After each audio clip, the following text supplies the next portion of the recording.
What a crazy 2025. And what do I think is going to happen in 2026? Let's talk about the predictions I have for cannabis legalization in the new year. Today, you're going to leave with three things. First, when Schedule 3 could land and why 280E is the real prize. Second, why the hemp fix may actually be a shutdown and what the FDA list does to your SKU list. And third, the sleeper move, research plus Medicare CBD, and why that changes really the whole hemp game. 2025, it ended with two federal clocks ticking. One hits on February 10th and the other one on November 12th. And one secret one from Trump's executive order that tells the Attorney General to finish the Schedule 3 rulemaking in the most expeditious manner. I'm Tom, a cannabis lawyer, and this is Cannabis Legalization News. Hit like because you'll want to see how 2026 plays out. First, we have to fix the most common false headline I saw everywhere, because it was wrong and it makes people think the law works like a magic wand. You just wave it and bang, it's over. Trump rescheduled marijuana by his executive order. No, that's not legal and that's not what he did. The executive order does not by itself move marijuana to Schedule 3. It directs the Department of Justice to complete the existing rescheduling process. The key line is that the Attorney General shall take all necessary steps to complete the rulemaking process related to rescheduling to Schedule 3 in the most expeditious manner, consistent with federal law. Do it now, Pam. We have seen the president's tweets before, but he calls them truths now. But the real question is, when does Schedule 3 actually get here? That's the prediction, the first. What I'm hearing, and I'm going to label it, this is just chatter or rumor. This is not a guarantee. There are people in the industry saying that rescheduling could move faster than we anticipate, that the DOJ could try to cut through the procedural appeal and delay to get the rule across the finish line early in 2026. Some people say January. I'm not married to that date. The government does not move on your schedule, by the way. It moves at its own schedule and at the slow pace of paperwork and lawyers. So maybe not that fast, but my prediction is still early 2026. I think you see marijuana officially land in Schedule 3 before the first quarter. If I'm wrong, I'm wrong, but that's my read on it. Second, that Schedule 3 becomes effective, everyone in the licensed market knows exactly what changes. Profit. Taxes stop going on gross profit and go to net revenues, so you can actually deduct expenses like marketing. Then comes a wave of tax return amendments. And all of this is still my first prediction. These are just the downstream effects once Schedule 3 prints sometimes in Q1 2026. Moving on, prediction number 2 is based on years of studying this stupid industry that makes less sense than it should, with exceptions, loopholes, and just absurd lines in the sand where hemp stops and weed begins. My prediction is that intoxicating hemp, as people know it today, will be illegal by the end of 2026.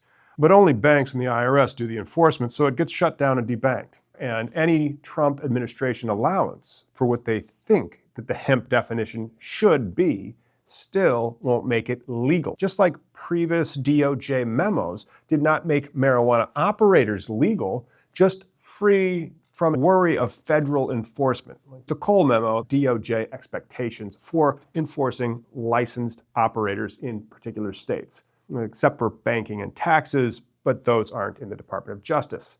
Now, if you recall, while most people were watching the shutdown drama, Congress decided to fix hemp the way it fixes everything, by exploiting a crisis and completely overreacting. Congress passed the continuing appropriations package that became Public Law 119-37. Enacted November 12, 2025, the legal enactment date is the 12th, and the date that matters because Congress hardwired two deadlines into the law. One deadline delayed the effectiveness of the new hemp definition for 365 days after the day of enactment. So by law, full spectrum CBD becomes Schedule 1 marijuana on that date, which is why the do it now, Pam, truth, move it to Schedule 3 and help those hemp farmers. But you'll need more administrative actions before the deadline actually lands on November 12th. That's the drop dead date, but that other deadline is not a secret. It's the one that they put. That's the one the feds need to make those rules. It's the FDA list. So first, what did Congress actually do? They rewrote the federal definition of hemp so it's no longer just Delta-9 THC under 0.3% by dry weight. Now it's based on total tetrahydrocannabinols, explicitly including THCA and other THCs that could get you high. It's why we need the FDA list. That will tell us what you can and cannot have. But then Congress went a bit too far and carved out exclusions. And this is where the zero point 0.4 milligrams per container line that would pretty much kill full spectrum CBD rears its ugly head.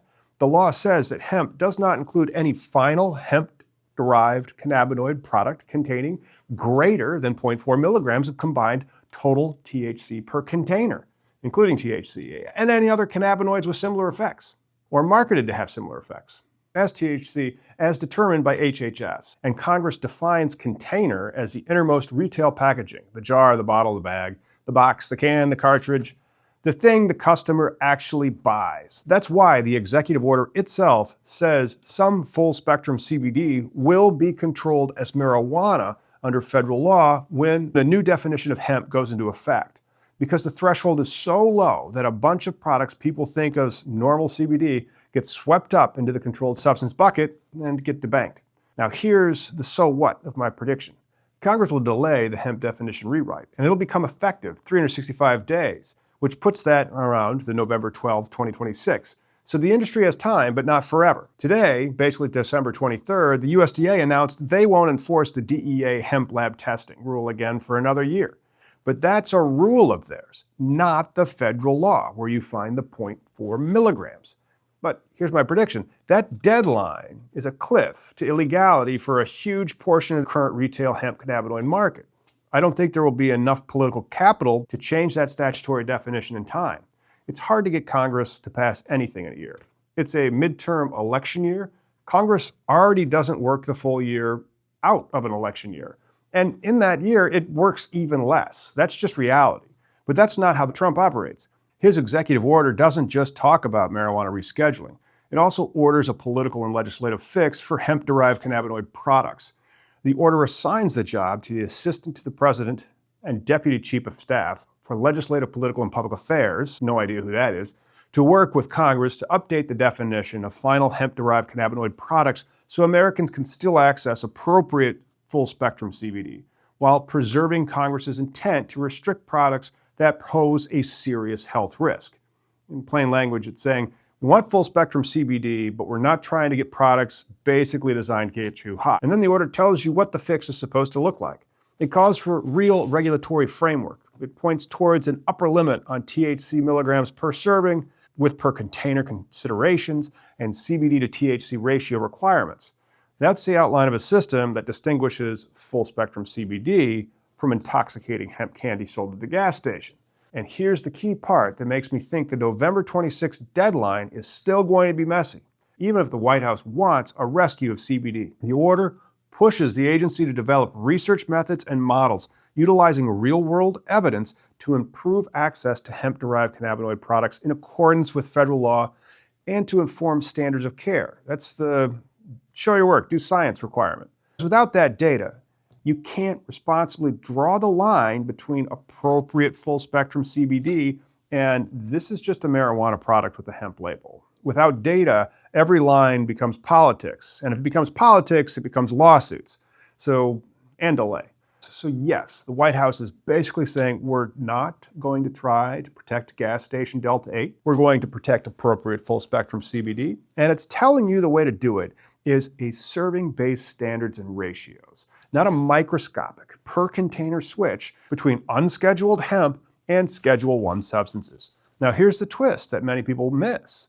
Just like they think Trump rescheduled by his order. No, they didn't. Even if the executive order wants this CBD framework, Congress already wrote the statute, passed it, and Trump signed it. The FDA can't override the plain definition Congress passed. If the law says 0.4 milligrams per container, the FDA can't wave a wand and turn it into a serving limit. Only Congress can change that number. FDA can clarify terms, define categories, publish lists, create standards, but the FDA can't amend the congressional law. And this is where the second clock comes in, the FDA list. This is the detail that turns law from the theory into enforcement. Law that opened the government puts the FDA on a clock. Within 90 days of enforcement, the FDA is required to publish the list that tells everybody what the government thinks these cannabinoids actually are, and a list of those cannabinoids it knows to be naturally present in the plant, a list of naturally occurring THC class cannabinoids, and a list of all other cannabinoids that have similar effects, or are marketed as having similar effects to those THC class cannabinoids. It also has to provide additional information and specificity about what counts as a container.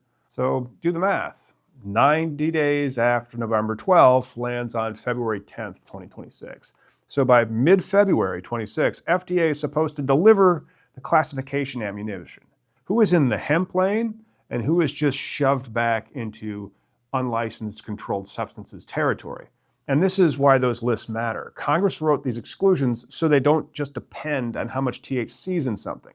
They depend on whether cannabinoids are naturally produced by the plant or whether they were synthesized or manufactured outside of the plant, and whether they have similar effects to THC or marketed like they have similar effects to THC. Effects is not a chemistry term, it's a regulatory term. The FDA and HHS definitions shape the enforcement realities. So that 90-day list is a building block for whatever rescue framework is in the Trump executive order. It's also why I don't really think you get a national framework instantly. You need the lists, you need the science, you need the agencies to coordinate. And of course, that means that you need bureaucracy to do what it does, which is move slowly, even where everyone agrees, and move painfully slowly when they don't. For example, the 2023 Farm Bill. It's 2026 and still hasn't happened. That brings me to my timing prediction, inside prediction 2. I don't think we get a workable national framework until, at best, summer of 2026. And even then, remember, the hemp crackdown is already passed. It's sitting there, waiting to become effective. So what happens in the real world between summer 2026 and November? Enforcement becomes the wild card. We have seen this administration pick and choose with what laws Congress have passed. For example, with the TikTok ban or with the Epstein files. That doesn't make something legal. It doesn't create a safe harbor. But if the cops aren't going to be enforcing any of the stop signs, how many people are going to obey them? So my prediction is we get some kind of standards in 2026. Something like a THC per serving concept and a CBD to THC ratio concept based on that THC per serving. That's the only way to preserve the appropriate full spectrum CBD without allowing products that are basically THC, but with better marketing and laws. I want to be clear, this is not the law as written.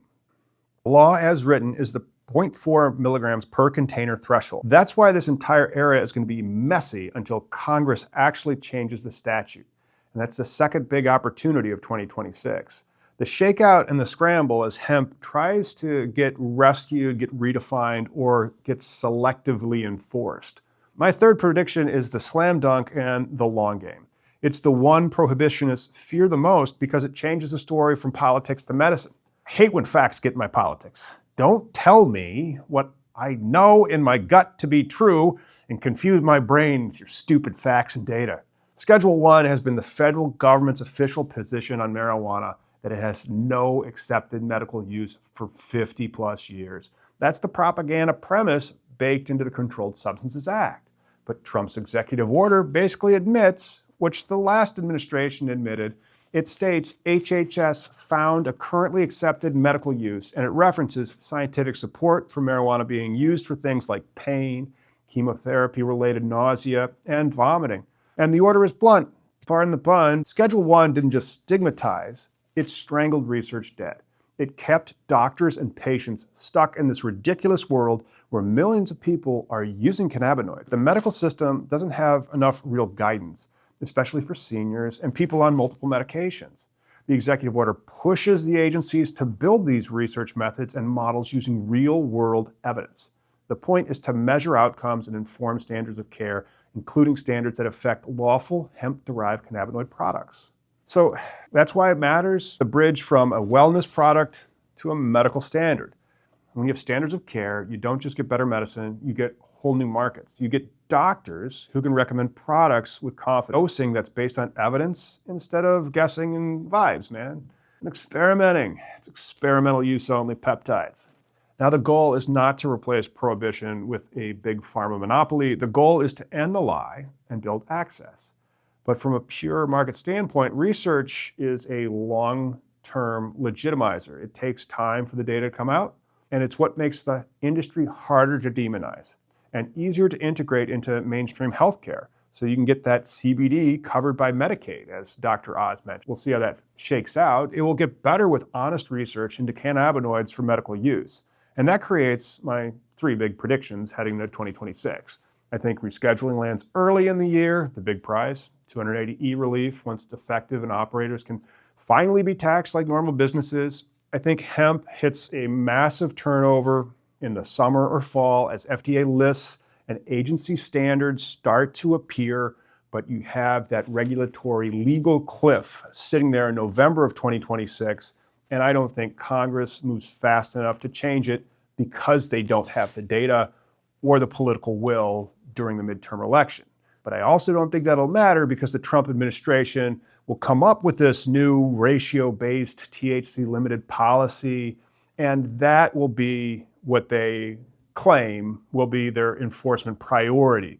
Anything that violates that, granted it'll all be marijuana. Finally, I think that research push, that's the long game, that will slowly force our broken medical system to stop pretending cannabinoids don't exist, which is where the real benefits come from. It'll have the legitimacy for cannabis, standards of care for cannabis, and eventually institutional money will come in. So in short, I think 2026 will be the best year for licensed marijuana in a long time, and it could be the best year for hemp in at least one very specific way. Clarity, not loopholes, clarity. And if your cannabis company needs to get ready for the year, head on over to collateralbase.com. If you're not in the industry, just drop us a comment. Do you think Schedule 3 actually crosses the finish line in 2026? Or does bureaucracy find a way to slow walk it? Hit like if you want more of these breakdowns and subscribe because every time you do, a prohibitionist somewhere gets a little heartburn. Join another 88,000 subscribers and let's pass 100,000 together. Now stick around for this next video.